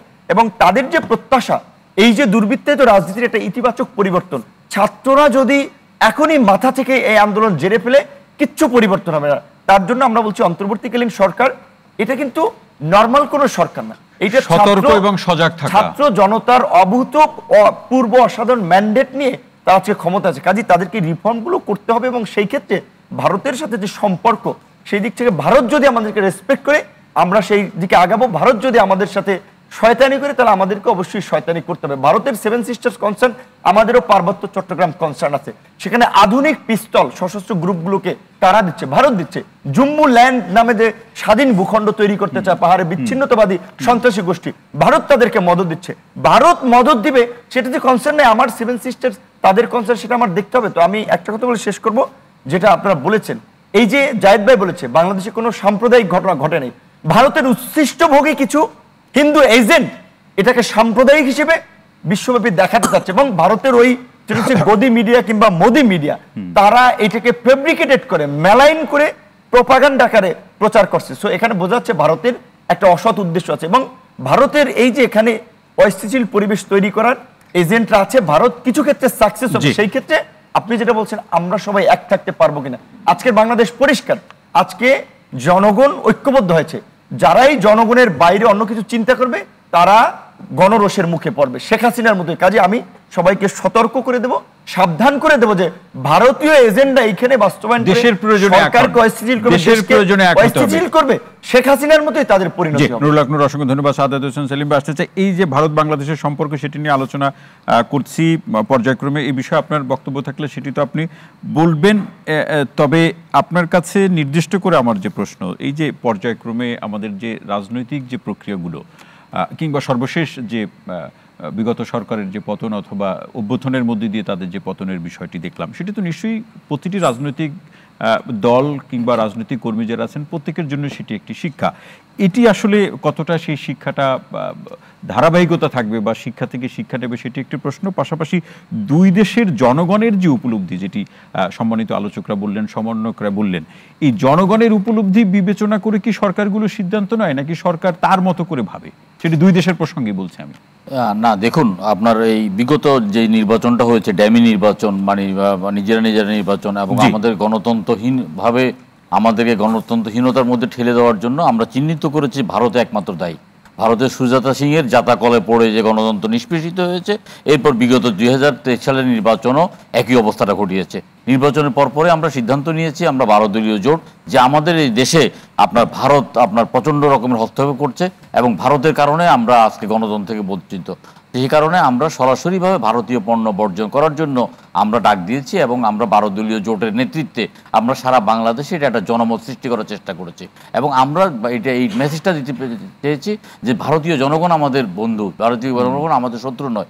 ভারতীয় জনগণ যেন ভারতকে সরকারকে উপলব্ধি করার চেষ্টা করে যে আজকে কেন বাংলাদেশের জনগণ আজকে ভারতের বিরুদ্ধে কথা বলছে, আজকে কেন নেপালের জনগণ ভারতের বিরুদ্ধে কথা বলছে, আজকে কেন ভুটানের জনগণ ভারতের বিরুদ্ধে কথা বলছে, আজকে কেন শ্রীলঙ্কার জনগণ ভারতের বিরুদ্ধে কথা বলছে। ভারতকে উপলব্ধি করতে হবে ভারতের পররাষ্ট্রনীতির মধ্যে গড়মিল আছে। ভারত সম্প্রসারণবাদী মনোভাব, আগ্রাসী মনোভাব নিয়েই আজকে প্রতিবেশীর সাথে আচরণ করছে বিদায় আজকে ভারতীয় আমরা পণ্য বর্জন করার জন্য, আমরা ভারতকে বর্জন করার জন্য এবং ভারতের প্রোডাক্ট শেখ হাসিনাকে বর্জন করার জন্য আমরা ধারাবাহিক আমরা আন্দোলনে ছিলাম। আমরা পুরো জুলাই মাস পর্যন্ত আমরা এই আন্দোলনটার মধ্যে ছিলাম এবং আমরা এখনো আছি। আমরা মনে করি যে আমাদের এই আন্দোলনটা এখনো চলমান এবং এই ভারতীয় সম্প্রসারণবাদী নীতির কারণে বাংলাদেশের শতকরা 98% লোক ভারতকে ঘৃণা করে। ভারতকে ঘৃণা করে বলতে ভারতীয় সরকারের যে মনোভাব, তাদের যে পররাষ্ট্রনীতি, সে পররাষ্ট্রনীতিকে ঘৃণা করে। ভারতের জনগণের সাথে বাংলাদেশের জনগণের আপনার কোনো আপনার সম্পর্ক খারাপ না, বন্ধুত্বপূর্ণ সম্পর্ক, কিন্তু ভারতের সাথে আমাদের বাণিজ্যের একটা বিশাল ভারসাম্য আসে। ভারত শুধু নিতেই জানে, কিছু দিতে জানে না। আমাদের অনেক প্রোডাক্ট আছে যেটা ভারতে আমরা ব্যাপকভাবে আমরা বাজারজাত করতে পারি, কিন্তু ভারত পদে পদে বাধা সৃষ্টি করে আমাদেরকে ভারতের বাজারে ঢুকতে দেয় না। ভারতে আমাদেরকে সীমান্তে পাখির মতো গুলি করে মারে, আমাদের বিজিবিকে হত্যা করে, ভারত আমাদের আপনার ন্যায্য পানি হিস্সা দেয় না, যে কারণে আমাদের বাংলাদেশের মানুষের মনোভাবের মধ্যে ভারতের একটা সেন্টিমেন্ট কাজ করবেই। আর দ্বিতীয়ত যেটা আপনি বলছেন যে এই যে রাষ্ট্রের মধ্যে এইটা আপনার ভারতকে আমরা উপলব্ধি করার চেষ্টা করছি, এইটা গতানুগতিক 91, 96 অথবা 2001 সালে তত্ত্বাবধায়ক সরকার নয়।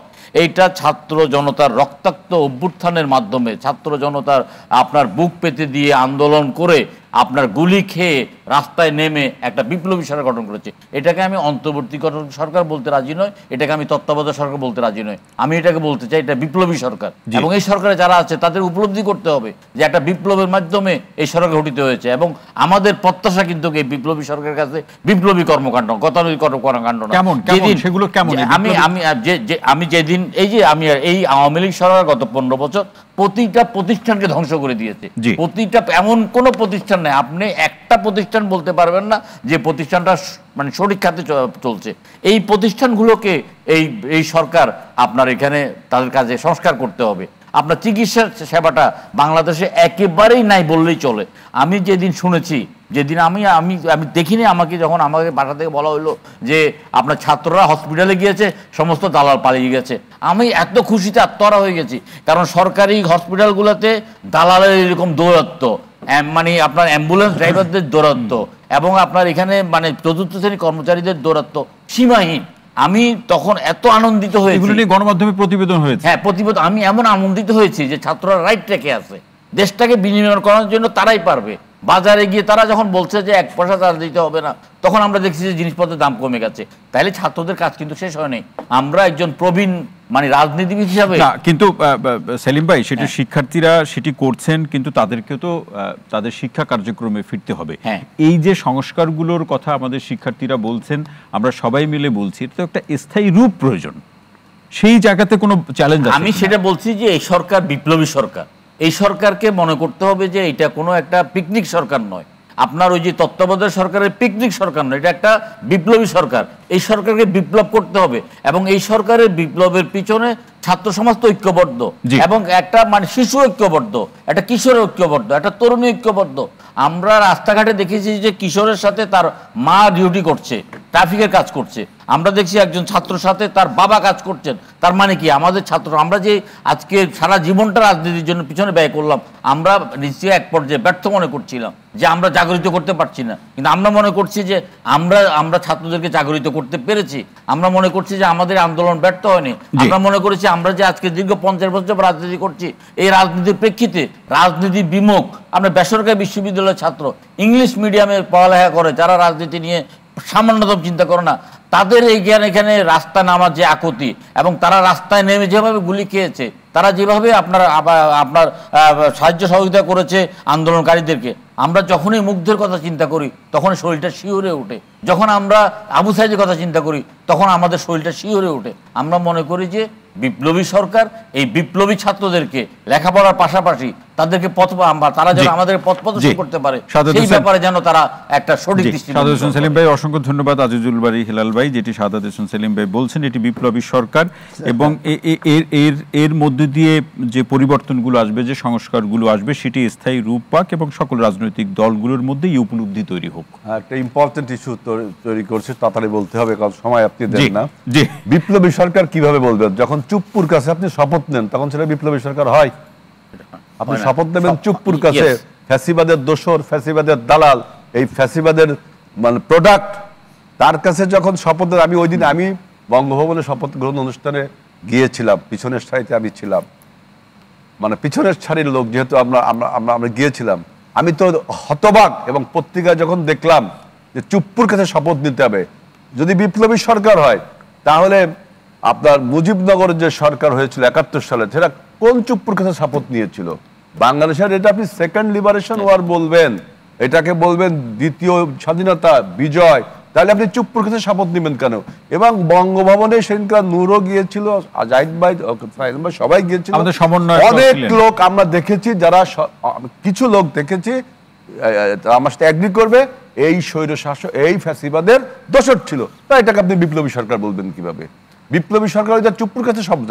সেকেন্ড বক্তব্য হলো যে আমাদের, আপনি ভারত সাথে আমাদের সম্পর্কের কথা বলেছেন।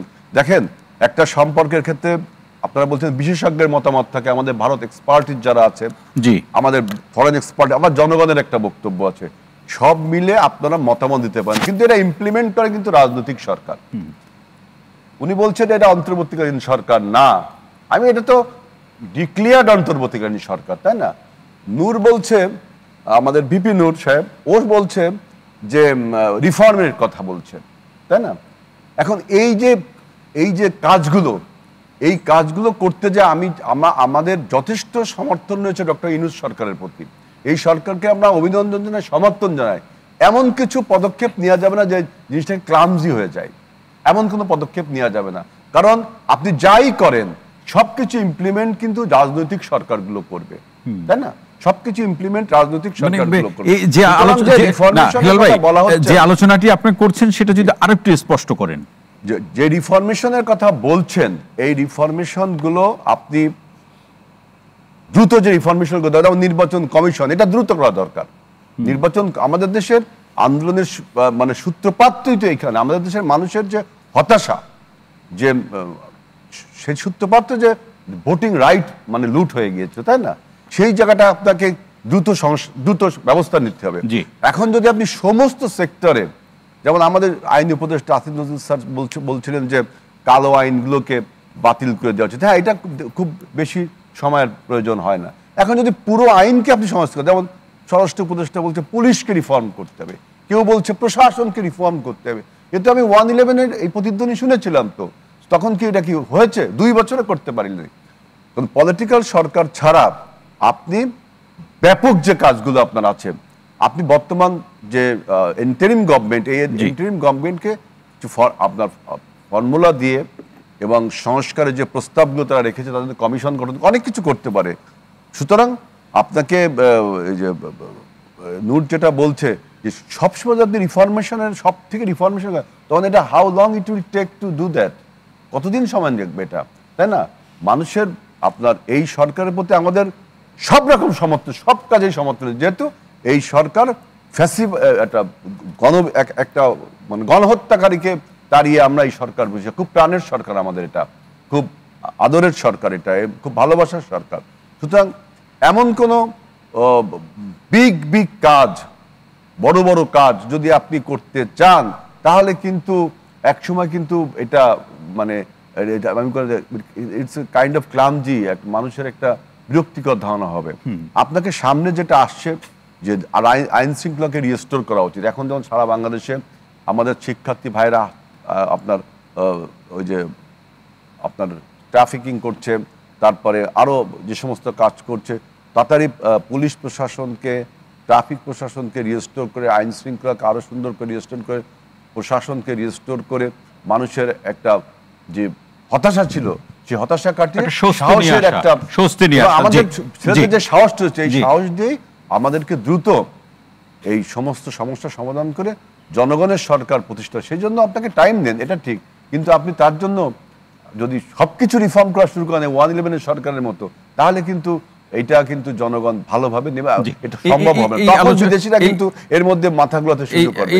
আমাদের হোমগ্রোন এই যে আন্দোলনটা, এটা কিন্তু তখন একটা কথা বলতে, কমুনাল হারমোনির কথা বলছেন, বাংলাদেশ এবার যেটা দেখিয়েছে, বাংলাদেশ এবার যে কমুনাল হারমোনি দেখেছে, পৃথিবীর কোন দেশ এরকম কমুনাল হারমোনি দেখাতে পারবে না। গতকাল এবং গত পরশু সারা বাংলাদেশের জেলাগুলোতে আমাদের হিন্দু ভাইয়েরা মিছিল মিটিং করেছে না? আরো আলোচনা। সুতরাং এইরকম কোন কমিউনিটি, ছোট কমিউনিটি পৃথিবীর কোন, ভারতে কি সম্ভব মুসলমানদের এরকম সম্মেলন করবে? আপনার ইউরোপের দেশগুলো কি সম্ভব? আমেরিকার দেশগুলো কি সম্ভব? কিন্তু বাংলাদেশ একমাত্র দেশ, সেটি আপনি বাংলাদেশ সেটি উদাহরণ তৈরি করতে পেরেছে বা সম্ভব করে দেখেছে। আজিজুল বারী হেলালকে অসংখ্য ধন্যবাদ। তানজিনা তামিম, আসতে চাই এই প্রসঙ্গটা নিয়ে আপনার কাছে আসতে চাই, যেটি আমাদের সম্মানিত এই অন্তর্বর্তীকালীন সরকারের প্রধান ডক্টর মোহাম্মদ ইউনূস কিন্তু তিনি একটি মন্দির পরিদর্শন করে কিন্তু বলেছেন যে আসলে হিন্দু, মুসলিম, বৌদ্ধ এর চেয়ে নাগরিক মর্যাদা প্রতিষ্ঠিত করতে হবে, সেই নিরাপত্তার জায়গাটি প্রতিষ্ঠিত করতে হবে। সুতরাং এই জায়গাতে আমাদের তো নাগরিক সমাজের একটা বড় কাজ রয়েছে। এই ভাবনাটা আপনাদের এই যে কর্মসূচি বা কর্মপন্থা, সেই কর্মপন্থা এই ভাবনা কতটুকু আছে বা আপনারা কিভাবে ভাবছেন? আচ্ছা, ধন্যবাদ আপনাকে। এই যে আমাদের যে দালালের যে দূষররা এখনো যে আছে, দালাল যে আছে আমাদের মধ্যে, বিভিন্ন এজেন্টরা যে আমাদেরকে এই যে আমাদের সংখ্যালঘু সম্প্রদায়কে বিভিন্নভাবে ম্যানিপুলেট করে করে বিভিন্ন কিছু বুঝিয়ে তাদের মধ্যে এজেন্ট ঢুকিয়ে দিয়ে এই পুরো আন্দোলনকে বিশ্ব দরবারে প্রশ্নবিদ্ধ করতে চাচ্ছে, সেই ব্যাপারে আমরা কি করছি? সেই উত্তরটা হলো এই যে আমরা এখনো যে রাজপথে আছি, আমরা হচ্ছে তাদের মধ্যে এই ভুল যে ব্যাপারগুলো, যাতে তারা ম্যানিপুলেটেড না হয়, সেই ব্যাপারগুলো নিয়ে আমরা কাজ করছি। তাদের মধ্যে সচেতনতা বাড়ানোর জন্য যে ব্যাপারগুলো, সেগুলো আমরা করে যাচ্ছি। আমরা যে পড়াশোনা করছি, আমাদেরও ব্যাচমেট আছে যারা কিনা এই সংখ্যালঘু সম্প্রদায় থেকে বিলং করে, তাদের সাথে আমরা ইন্টারাকশন বাড়াচ্ছি, তাদেরকে হচ্ছে আমরা এগুলা জানাচ্ছি, তাদেরকে আমরা বলছি তাদের আশেপাশের প্রতিবেশীদের খেয়াল রাখতে, সবাইকে সচেতন করে তুলছি, আমরা আমাদের সজাগ থাকার আহ্বানটি রাখছেন। আমরা আসলে এই যে আমাদের যে বান্ধবী বন্ধু যারা আছে, তাদেরকে আমরা বলছি তার আশেপাশের কমিউনিটিতে খোঁজ রাখতে, আমাদের এই যে সংখ্যালঘু সম্প্রদায়ের সাথে তারা যাতে ফেস টু ফেস কথা বলে, তাদেরকে এই ব্যাপারগুলোকে একটু সচেতন করে। কারণ হচ্ছে কি, আমরা আসলে এই যে মানে বিভিন্ন দিক থেকে বিভিন্ন অনেক ব্যাপার যখন চলে আসে, তখন মানুষ কনফিউজড হয়ে যায়, তখন তারা আসলে কোনটা রেখে কোনটা নিবে। এই যে একটা ইন্টারিম গভর্নমেন্ট যে ক্রিয়েট হলো, এই ব্যাপারটা নিয়েও তাদের মধ্যে কি বলবো, তারা আসলে তাদেরকে এখন এই নতুন অবস্থা তাদেরকে ম্যানিপুলেট করাটা অনেক সহজ হয়ে যায়। এই জায়গাতে তানজিনা তামিম, একটি বিষয়, আপনারা যেহেতু এই সময়ের মানুষ, সুতরাং এই সোশ্যাল মিডিয়াতে যে তৎপরতা বা অ্যাক্টিভিটিসগুলো দেখি, সেখানেও কিন্তু নিশ্চয়ই আপনারও চোখে পড়েছে নানা ধরনের বক্তব্য, নানা ধরনের কন্টেন্ট, নানা ধরনের এজেন্ডা রয়েছে।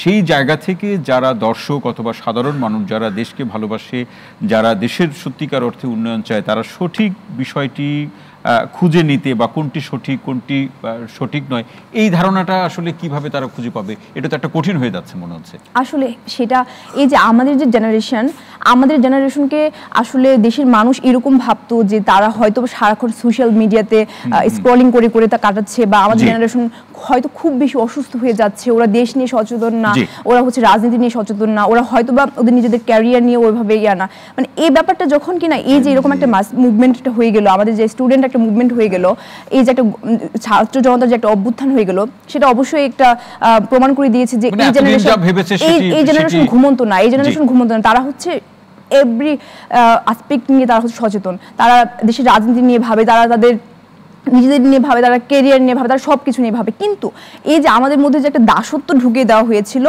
আমাদেরকে যে কথা বলার সুযোগ যে আমাদের ছিল না, আমরা যে আসলে কথা বলতে চাইলেও বলতে পারতাম না, সেই ব্যাপারটা থেকে এই জায়গাতে একটু বলুন যে তানজিনা তামিম, যে আমাদের প্রচলিত যে শিক্ষা ব্যবস্থা একেবারে প্রাইমারি থেকে বিশ্ববিদ্যালয় পর্যন্ত এই যে দাসত্বের প্রসঙ্গ বললেন, এই শিক্ষা ব্যবস্থার মধ্যে দিয়ে মননগত দাসত্ব কতটা তৈরি হচ্ছে?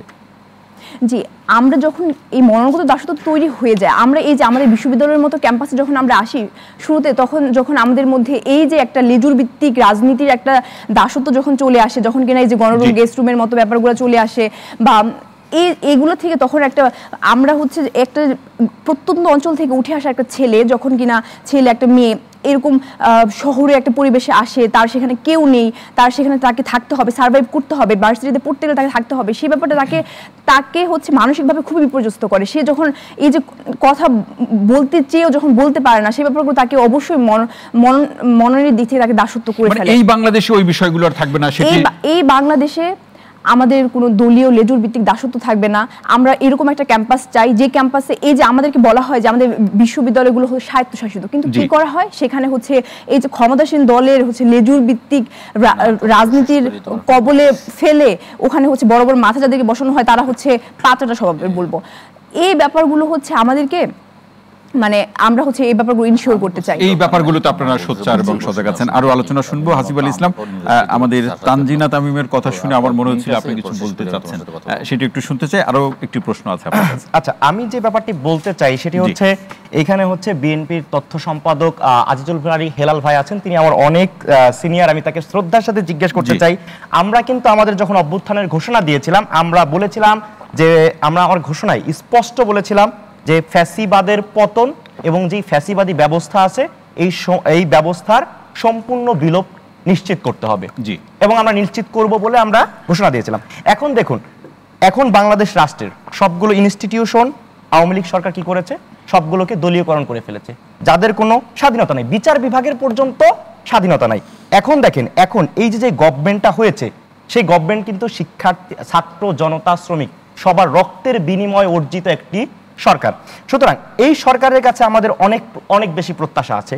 আমরা চাই যে এই সরকার, আমি শেষ করি। এখন তিনি যে ব্যাপারটা বলছেন যে আসলে সব জায়গায় হাত দেওয়া যাবে না, আমি একটু লং কোন প্রজেক্ট, আচ্ছা আচ্ছা ওইটা বল, সব জায়গায় হাত দিতে হবে। এখন দেখেন, লং প্রজেক্টে যদি হাত না দেয়, তাহলে যে ফ্যাসিবাদী ব্যবস্থাটা বাংলাদেশ এখনো রয়ে গেছে, এর মধ্যে যদি ধরেন যে বিএনপি আলটিমেটলি বাংলাদেশের সবচেয়ে মানে দুটো দলকে যদি ধরি, তাহলে বিএনপি আওয়ামী লীগে আসবে, তো ক্ষমতায় তো আলটিমেটলি সাপোজ আমি ধরে নিলাম যে বিএনপি আসলো, তাহলে এই ব্যবস্থার মধ্যে দিয়ে যদি যায়, তাহলে তো বিএনপিকেও কিন্তু ফ্যাসিবাদী আচরণ করতে হবে এই ব্যবস্থায়। সুতরাং এই ব্যবস্থার আচরণ করতে হবে শুধু ব্যবস্থার কারণে, হ্যাঁ ব্যবস্থার কারণে, দেখো আমাদের রাষ্ট্র মেরামত যে ব্যবস্থা 31 পয়েন্ট, তোমাদের সাথে কিন্তু একমত। এটা আমরা তো এই ব্যবস্থা, তুমি যে কথা এটার পক্ষে, তুমি হয়তো আমাকে আমার কথা আমি হয়তো ভুল শুনেছো অথবা আমি ভুল বলেছি, আমি শ্রদ্ধার সাথে এইজন্য জিজ্ঞেস করেছি। তোমাদের যে কথাগুলো বলছো ওইটা আমাদের 31 দফার মধ্যে রয়েছে। আমি বলছি যে 111 যেটা হয়েছিল, অনেক প্রজেক্ট একসাথে হাতে নিয়ে তুমি সবকিছু মানে লেজে গোবরে করে, আমি ওইটা কথা বলছি। জি জি। এখন আমরা যেটা চাচ্ছি আমাদের সরকারের কাছে, যেহেতু আমি রাজপথ থেকে এসেছি এবং এখনো কিন্তু ঢাকা বিশ্ববিদ্যালয় হলগুলোতে কিন্তু স্লোগান চলছে, এবং বিচারের দাবিতেই কিন্তু যারা গণহত্যার সাথে সম্পৃক্ত তাদের বিচারের দাবিতে এখনো স্লোগান হচ্ছে। আপনি যদি দেখেন বেশ কিছু মামলা হয়েছে, হ্যাঁ বেশ কিছু মামলা হয়েছে। তো শিক্ষার্থীরা চাচ্ছে এই সরকারের অধীনেই যাতে একটা রাষ্ট্রের যৌক্তিক সংস্কার করা হয়, যার মাধ্যমে আপনি যে ব্যালেন্স অফ পাওয়ারের কথাটা আমরা বলে থাকি, যে আপনি ক্ষমতায় যাকেই বসান না কেন সে আসলে ফ্যাসিবাদী অবস্থা কায়েম করতে পারবে না। সুতরাং একটা রাষ্ট্রের সমস্ত প্রতিষ্ঠানগুলোকে আমাদের আগে স্বাধীন করতে হবে, স্বায়ত্তশাসিত যে প্রতিষ্ঠানগুলো আছে সেগুলোকে সেভাবে ওয়ার্ক করতে দিতে হবে। ততক্ষণ পর্যন্ত না যদি আমি আর অন্য কাউকে ক্ষমতায় আনি, তার আচরণটা কিন্তু আমাদের সেইভাবে থাকার একটা আশঙ্কা রয়ে যায়। এজন্যই আমরা যেটা চাচ্ছি যে দেশের পরিস্থিতি আমরা যত দ্রুত সম্ভব প্রত্যেকটা প্রতিষ্ঠানের আমরা একটা রিফর্ম চাচ্ছি, এবং ছাত্র জনতা কিন্তু এই যে আমাদের যে এই গভর্নমেন্ট কিন্তু ছাত্র জনতার গভর্নমেন্ট, সত্যি কথা বলতে। সো আমরা এই গভর্নমেন্টের কাছে প্রত্যাশা রাখবো তারা যাতে এই ব্যাপারটা করে, এবং সকল রাজনৈতিক দলগুলোর কাছে আমাদের এই প্রত্যাশাটা থাকবে তারাও যাতে আমাদের দাবির সাথে একাত্মতা পোষণ করে এবং এই যে রিফর্মটা আছে সেই রিফর্মটা বাস্তবায়নে আমাদের সহযোগিতা করে। অসংখ্য ধন্যবাদ ডাক্তার জাহিদুর রহমান। আমরা শেষের দিকে মানে প্রত্যাশার জায়গাটি বা চ্যালেঞ্জ থাকলে সেগুলো মানে নিরসনের ক্ষেত্রে করণীয় প্রসঙ্গ নিয়ে একটু শুনতে চাই। ধন্যবাদ। একটা প্যান্ডোরার বক্স খুলেছে, আমার মনে হয় এই প্যান্ডোরার বক্সটা খোলা উচিত হতো কোনো একদিন, খুব বেশি দেরিও নাই, এই বাক্সটা খুলে ভেতর থেকে দেখতে হবে। সেটা হচ্ছে এই সরকারের ম্যান্ডেট কতটুকু, সংস্কার নিয়ে আমরা খুবই একমত আছি, কিন্তু সংস্কার কতটুকু করবে, কি এক্সটেন্টে হবে, তার জন্য এই সরকারের মেয়াদ কি লাগবে ইত্যাদি ইত্যাদি। যে আমরা হেলাল ভাইয়ের বক্তব্য আমি বুঝেছি, কিন্তু ঠিক কতটুকু লাগবে লং স্ট্যান্ডিং যে সংস্কার, আমি একদম সোজা সূত্রে যদি বলি কনস্টিটিউশন আলোচনা খোলামেলা ভালো না আসছি, হ্যাঁ কনস্টিটিউশন সংস্কারের তো কথা আছে, এটা তো খুব অল্প সময়ের ব্যাপার না। পুলিশ বাহিনীর রিফর্ম মানে কথাটা কেন এসেছিল আমি আগে সেটাকে একটু বলি। সেটা হচ্ছে ইভেন বিএনপি বা আওয়ামী লীগের মতো একটা বড় দল যখন ক্ষমতায় যায়, ওর না প্রচুর সমর্থক থাকে, প্রচুর মানুষজন থাকে, ফলে অনেক সময় যেটা হয় সংস্কার চাইলেও আপনি করতে পারেন। একটা একদম স্পেসিফিক উদাহরণ দিয়ে দিই, মানে হেলাল ভাইদের এটা নিশ্চয়ই মনে আছে, 1999 সালে একটা মামলার রায় হয়েছিল, মাজদার হোসেন মামলা। একজন ডিস্ট্রিক্ট জাজ মামলা করেছিলেন বিচার বিভাগ পৃথকীকরণের জন্য। রায়ে পৃথকীকরণ, ওই নিম্ন আদালতের এদের যে যা যা এগুলো আছে এগুলো সুপ্রিম কোর্টকে ইনভলভ করা। মজার ব্যাপারে এরপর আওয়ামী লীগ 2 বছর ক্ষমতায় ছিল, মানে খুব দেখবেন সরকার শেখ হাসিনা বিচার বিভাগ কোটা দেখতেছে, আমরা দেখবো না, খুব বলে না। হাইকোর্ট তো বলেছিল বিচার বিভাগ পৃথক করতে, করেছিলেন, করেন নাই। মজার ব্যাপার হেলাল ভাইদের সরকার 1 থেকে 6 5 বছরে এই কাজটা করে নাই। এই কাজটা হয়েছে 1-11 তত্ত্বাবধায়ক সরকারের সময়, আমরা অনেকে জানি না। এখনো মোবাইল কোর্ট এক্সিকিউটিভ ম্যাজিস্ট্রেটরা বিচার করে, আগে এজলাসে বসে বসে বিচার করত প্রশাসনের যে ম্যাজিস্ট্রেট বা তারা বিভিন্ন পদে থাকা। সো যে কথাটা বলছি আসলে আমার মনে হয়, যেটা আমার জায়গা থেকে চাওয়া, প্রথম কথাটা হচ্ছে এটা বিপ্লব কিনা একটা প্রশ্ন আছে, আমি মনে করি না, এটা আসলে একটা আপরাইজিং। আচ্ছা, কিন্তু আপরাইজিং এরও যারা লিড করেন তারা আসলে টার্মস ডিকটেট করেন, এটা মোটামুটি নিয়ম, এটা সারা পৃথিবীরই নিয়ম। কিন্তু বিএনপিও গুরুত্বপূর্ণ স্টেক হোল্ডার, বিরাট সাপোর্ট আছে, অনেক বড় দল। এবং আমি হেলাল ভাইয়ের সাথে একটা জিনিস যোগ করি, এটা আসলে আজকে হঠাৎ করে হয়ে গেছে তা না। একটা সরকারকে যে আপনি তাকে যে তার লেজিটিমেসি নষ্ট করেছেন, তার পেছনে কিন্তু বিএনপির উপরে অত্যাচারের যে হয়েছে সেটা যায় দায়ী। আপনি ওকে এক্সট্রা জুডিশিয়াল কিলিং করেছেন, 2700 হত্যা হয়েছে, এর মধ্যে উল্লেখযোগ্য সংখ্যক বিএনপি, বিচার বহির্ভূত হত্যাকাণ্ড, গুম হয়েছে, কাস্টোডিয়াল টর্চার হয়েছে। আর বিএনপির লোকজনের তো মামলার সংখ্যা 100, একজন দেখলে জিজ্ঞেস করে, মানে কমপক্ষে। এইগুলো যেহেতু করেছে, তারাও সাফার করেছে, গুরুত্বপূর্ণ স্টেক হোল্ডার, সিভিল সোসাইটি আছে। আমার মনে হয় এই সরকার খুব দ্রুত বসা উচিত হবে যে আমরা কোন সংস্কারগুলো করব। আমি আবার একটা বটম লাইন আছে, আমি এটুকু আবার বলে নেই, যেহেতু আপরাইজিং হয়েছে, আপরাইজিং এর ফলে এই স্বৈরাচারের পতন হয়েছে, যারা এটা নেতৃত্ব দিয়েছেন তাদের স্টেকটা, তাদের টার্ম ডিকটেশনটা অনেক বেশি হওয়ার কথা। অসংখ্য ধন্যবাদ। অনেকগুলো বিষয় আজিজুল বারী হিলাল ভাই আপনার কাছ থেকে শুনে নিতে আমি যেটা বলতে চাচ্ছি, দেখেন ওই যে জাহেদ ভাই বলছে প্যান্ডোরার বক্স খুলে গেছে, সুতরাং এই সমস্ত কিছু সমাধানের জন্য আমাদের সংবিধান থেকে যে রেফারেন্ডামের ব্যবস্থাটা তুলে দেওয়া হয়েছে এটা অবিলম্বে ইনপুট করা হোক। আমার বক্তব্য এটা, আমি যে রেফারেন্ডাম থাকলে হলো কি, আপনার কোনো একটা বিষয় আপনি জনগণের কাছে যেতে, যারা ব্রিটিশ 2বার রেফারেন্ডাম হয়েছে, দেখলেন যে আপনার ক্যামেরুন সরকার পতন, যে রেফারেন্ডামের সাথে জড়িত না, তো নৈতিকভাবে সে পতন হলো, এটা একটা বিষয়। অর্থাৎ আরেকটা বিষয় হলো যে আমাদের এই যে ছোট বোন যেটা বলছে যে দোসররা রয়ে গেছে, এই আওয়ামী লীগ কিন্তু সেই দ্বিতীয় বিশ্বযুদ্ধে পরাজিত নাজি পার্টির মতো অবস্থা তাদেরকে, এবং নাজি পার্টির যে নেতা হিটলার, জার্মানি যারা গিয়েছেন, 2 জার্মানি তো এখন 1, জার্মানিতে যারা গিয়েছেন, হিটলার নাম উচ্চারণ করা যায় না, নাজি পার্টি করাও যায় না। এই ব্যবস্থাটা বাংলাদেশে করতে হবে এই গণহত্যাকারীদের।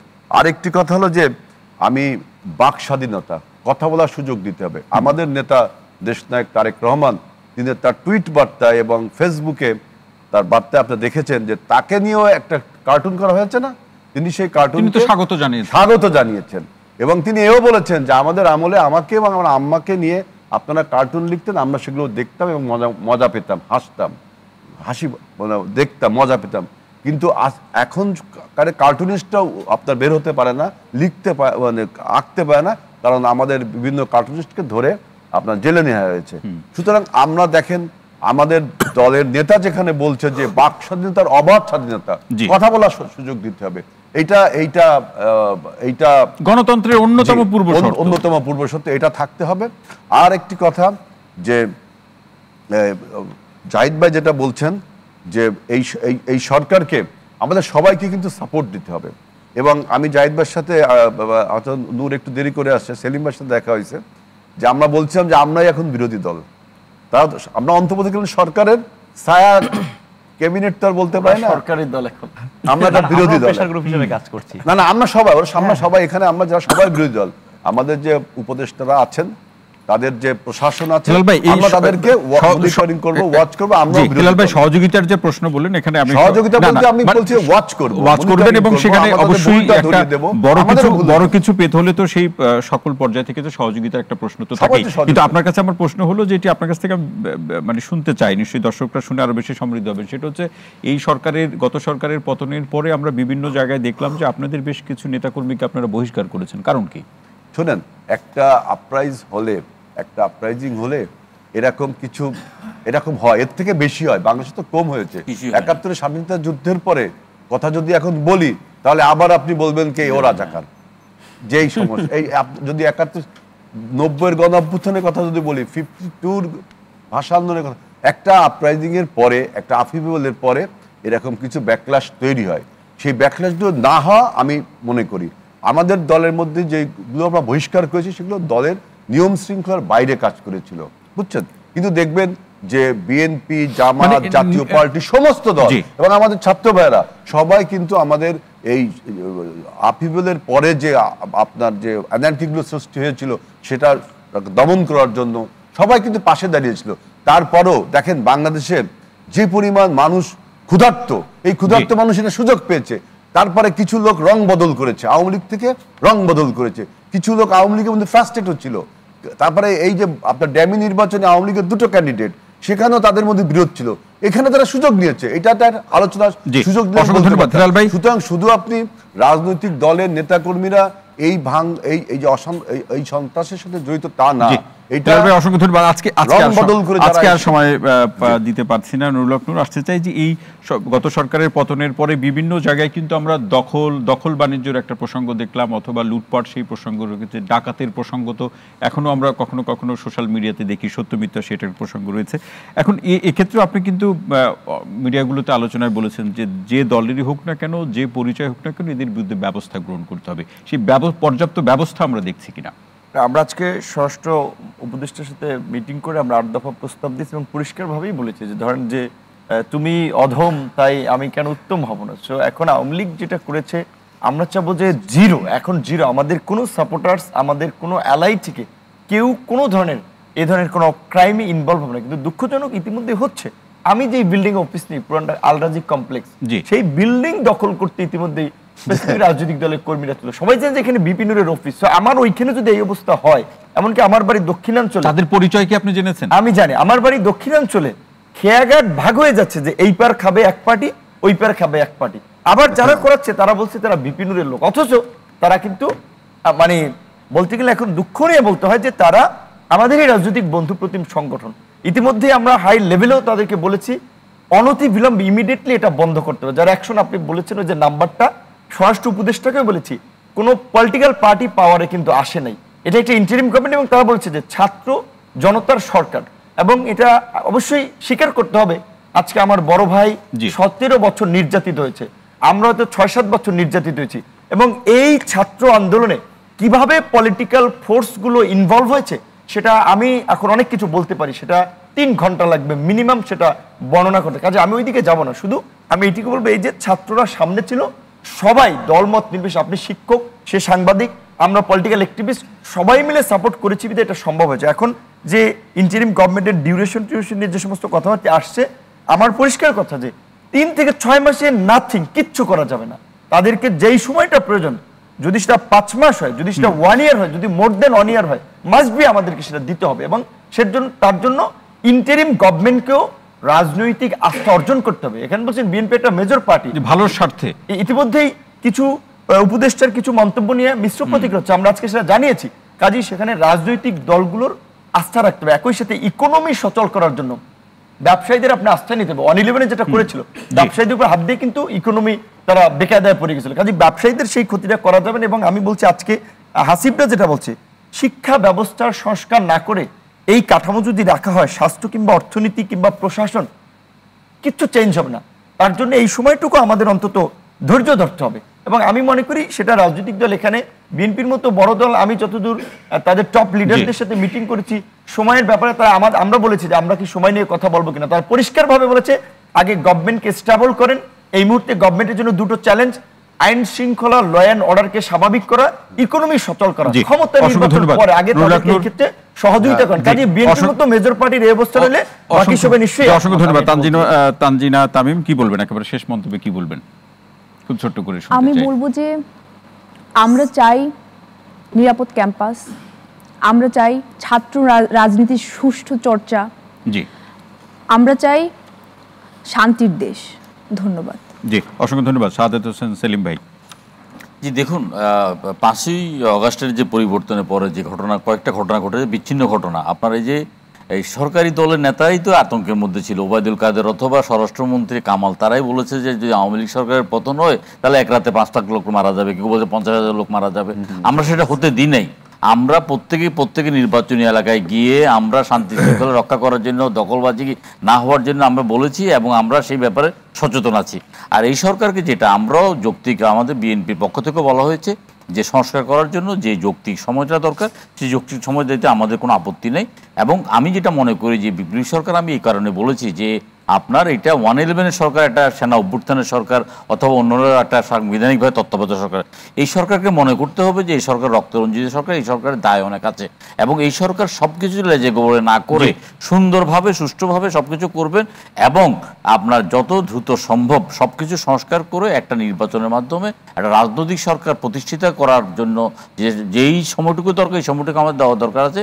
এবং উপদেষ্টাদের মধ্যে প্রতি আমাদের একটা আহ্বান থাকবে, উপদেষ্টাদের মধ্যে একটা আহ্বান থাকবে, তারা যেন কথা কম বলেন এবং কাজ বেশি করেন, এটাই তাদের প্রতি আমাদের আহ্বান থাকবে। জি, আপনি কিছু যুক্ত করবেন? আচ্ছা, আমি যেটা যুক্ত করতে চাই সেটা হচ্ছে আমরা আসলে সকলে হচ্ছে দেশের স্বার্থে এই মুহূর্তে আমি মনে করি প্রত্যেকটা রাজনৈতিক সংগঠন থেকে ছাত্র জনতার কথা বলা উচিত।